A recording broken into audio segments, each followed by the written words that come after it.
ತಾನೇ ನೀವು ನೋಡ್ತಾ ಇದ್ರೆ ಡಿ.ಕೆ. ಸುರೇಶ್ ಅವರು ಟಿವಿ9 ಜೊತೆಗೆ ಮಾತನಾಡಿದಂತಹ ಒಂದು ಎಕ್ಸ್ಕ್ಲೂಸಿವ್ ಸಂದರ್ಶನದಲ್ಲಿ ತಾವು ದೇಶ ವಿಭಜನೆಗೆ ಸಂಬಂಧಪಟ್ಟ ಹಾಗೆ ಕೊಟ್ಟಿದ್ದಂತ ಸ್ಟೇಟ್ಮೆಂಟ್ ಅನ್ನ ಡಿಫೆಂಡ್ ಮಾಡ್ಕೊಳ್ತಾ ಇದ್ರು. ಈಗ ಕೆ.ಎಸ್. ಈಶ್ವರಪ್ಪನವರು ಇದೇ ವಿಚಾರವನ್ನ ಇನ್ಫ್ಯಾಕ್ಟ್ ಮತ್ತೆ ಪ್ರಸ್ತಾಪ ಮಾಡಿದ್ದಾರೆ ದೆಹಲಿಯಲ್ಲಿ ಅಂತ ಕಾಣಿಸುತ್ತೆ. ಆತನ ಅಂತ ಹೇಳಿಕೆ ಕೊಟ್ಟಿದ್ದು ಬಹಳ ತಪ್ಪು. ಈ ಹಿಂದೆ ಹಿಂದೂ ಹಾಗೆ ಮುಸ್ಲಿಂ ಅಂತ ಹೇಳಿ ದೇಶವನ್ನ ವಿಭಜನೆಯನ್ನ ಆಲ್ರೆಡಿ ಮಾಡಲಾಗಿದೆ. ಈಗ ಮತ್ತೊಮ್ಮೆ ವಿಭಜನೆಯ ಹೇಳಿಕೆ ಕೊಡ್ತಾ ಇದಾರಲ್ಲ, ಇದು ಸರಿನಾ? ಇದು ದೇಶ ವಿಭಜನೆಗೋಸ್ಕರ ಇವರೆಲ್ಲ ಸ್ವಾತಂತ್ರ್ಯ ತಂದು ಕೊಟ್ಟಿರುವಂಥದ್ದು ನಮ್ಮ ಹಿರಿಯರು. ನಮಗೆ ಹಿಂದೂ ಹಾಗೆ ಮುಸ್ಲಿಂ ದೇಶ ಮಾಡಿ ಹಿಂದೆ ಆಲ್ರೆಡಿ ವಿಭಜನೆಯನ್ನ ಮಾಡಿದ್ದಾರೆ. ಮತ್ತೆ ಇದನ್ನ ಮುಂದುವರಿಸ್ತೀವಿ ಅನ್ನುವಂಥ ರೀತಿಯಾದಂತಹ ಚಿಂತನೆ ಇದೆಯಲ್ಲ, ಇದು ತಪ್ಪು ಅನ್ನುವಂಥದ್ದನ್ನ ಹೇಳಿದ್ದಾರೆ ಕೆ.ಎಸ್. ಈಶ್ವರಪ್ಪನವರು. ಅಷ್ಟೇ ಅಲ್ಲ, ಇದನ್ನ ನಾನು ವಿರೋಧ ಮಾಡಿದ್ದಕ್ಕೆ ನನ್ನ ಮೇಲೇನೆ FIR ಹಾಕ್ಸಿದ್ದಾರೆ ಅಂತಲೂ ಕೂಡ ತಮ್ಮ ಸಿಟ್ಟನ್ನ ವ್ಯಕ್ತಪಡಿಸಿದ್ದಾರೆ ಕೆ.ಎಸ್. ಈಶ್ವರಪ್ಪನವರು.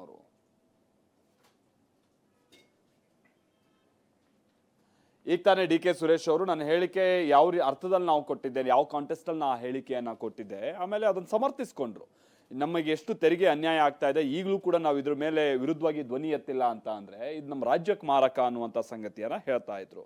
ಆದ್ರೆ ಈಗಲೂ ಈಶ್ವರಪ್ಪನವರು ಈ ಹಿಂದೆ ಅಂಥವ್ರ ವಿರುದ್ಧವಾಗಿ ಗುಂಡಾರಿಸಬೇಕು, ಅಂತ ಕಾನೂನು ತರಬೇಕು ಅನ್ನುವಂಥದ್ದೆಲ್ಲ ಹೇಳಿಕೆ ಕೊಟ್ಟು ಬಹಳ ವಿವಾದವನ್ನ ಸೃಷ್ಟಿ ಮಾಡಿದ್ರಲ್ಲ, ಅವ್ರ ವಿರುದ್ಧ FIR ದಾಖಲಾಗಿದೆ. ಈಗ ಆ ವಿಚಾರವನ್ನ ಈಶ್ವರಪ್ಪನವರು ಪ್ರಸ್ತಾಪ ಮಾಡಿದ್ದು, ನಾನು ಇದನ್ನೆಲ್ಲ ವಿರೋಧ ಮಾಡೋಕ್ಕೋದ್ರೆ ನನ್ನ ಮೇಲೇನೆ FIR ಹಾಕ್ಬಿಟ್ಟಿದ್ದಾರೆ ಅಂತ ಹೇಳಿದ್ದಾರೆ. ದಕ್ಷಿಣ ಭಾರತವನ್ನೇ ಒಂದು ಬೇರೆ ರಾಷ್ಟ್ರವಾಗಿ ಕೇಳೋಂಥ ಸ್ಥಿತಿ ಬರಬಹುದು ಅನ್ನೋಂಥ ಅಂಶ ಅವ್ರು ಹೇಳಿದ್ದಾರೆ. ಇದನ್ನು ತಿರ್ಚೋದೇನು ಬಂದು ನನಗೂ ಗೊತ್ತಿಲ್ಲ. ನಾನು ಹೇಳ್ತಿರೋದು ಅದನ್ನೇ, ಬರಬಹುದು ಅಂತ ಹೇಳಿದ್ರೆ ನಾವು ಬೇರೆ ರಾಷ್ಟ್ರ ಮಾಡೇ ಬಿಡ್ತೀವಿ ಅಂತ ಅವ್ರೇನು ಹೇಳಿಲ್ಲ. ಆದರೆ ಈ ಯೋಚನೆನೂ ತಪ್ಪು ಅಂತ ಹೇಳ್ತಿರೋದು ನಾವು. ಬೇರೆ ರಾಷ್ಟ್ರವನ್ನು ಮಾಡ್ತೀವಿ ಅನ್ನೋಂಥ ಯೋಚನೆ ಇದೆಯಲ್ಲ, ಬೇರೆ ರಾಷ್ಟ್ರ ಮಾಡೋದಕ್ಕೋಸ್ಕರ, ದೇಶ ವಿಭಜನೆ ಮಾಡೋದಕ್ಕೋಸ್ಕರ ಈ ದೇಶಕ್ಕೆ ಸ್ವತಂತ್ರ ತಂದುಕೊಟ್ರ? ಎಷ್ಟು ಜನ ಪ್ರಾಣ ಬಿಟ್ಟಿದ್ರು? ಅವರೆಲ್ಲರೂ ಪ್ರಾಣ ಬಿಟ್ಟಿದ್ದು ದೇಶವನ್ನು ಒಟ್ಟಾಗಿ ತಗೊಂಡೋಗ್ಬೇಕು ಅಂತ. ಆಗ ಕಾಂಗ್ರೆಸ್ಸಿಗನವರು ಹಿಂದೂಸ್ತಾನ ಪಾಕಿಸ್ತಾನ ಅಂತ ಒಡೆದಾಕಿದ್ದು.